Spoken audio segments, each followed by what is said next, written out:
അള്ളാഹു പൊറുക്കാത്തൊരു പാതകം ചെയ്യാൻ കാരണമാകുന്നത് ഒരു പ്രേമമായിരിക്കും. കോളേജിലോ മറ്റോ തുടങ്ങിയ പ്രേമബന്ധമായിരിക്കും. അവൾ കല്യാണം കഴിച്ചു പോയിട്ടുണ്ടാവും, അവൾക്ക് മക്കളായിട്ട് കാണും, അവർ ഭർത്താവിന്റെ കൂടെ അന്തസ്സ് ജീവിക്കായിരിക്കും. അപ്പോഴായിരിക്കും പിന്നെ ഒരു സ്കൂൾ 10ാം ക്ലാസ് കൂട്ടായ്മ, 1988 +2 കൂട്ടായ്മ.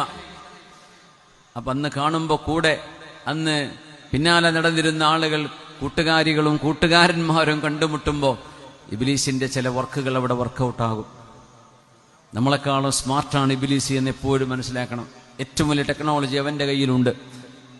അങ്ങനെ ചില ഉണങ്ങി മരിച്ച് ദ്രവിച്ചു പോയിരുന്ന ചില ചിന്തകൾ അപ്പോൾ ഉണരുകയായി.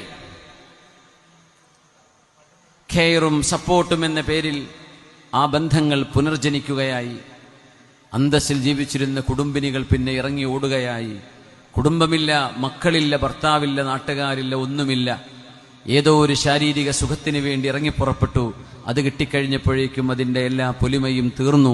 ഇനി എന്ത് എന്ന് അന്തം വിട്ട് ചിന്തിച്ചു പോകുന്ന ഇത്തരം ഫിത്നകളൊക്കെ വരുന്നത് ഒരു കുടുംബത്തിന്, ഒരു വീടിന് മാത്രമല്ല, ഒരു കുടുംബത്തിന് മാത്രമല്ല, ഒരു മഹലിനൊരു നാടിനൊരു പഞ്ചായത്തിന് എത്ര അപമാനമാണ്.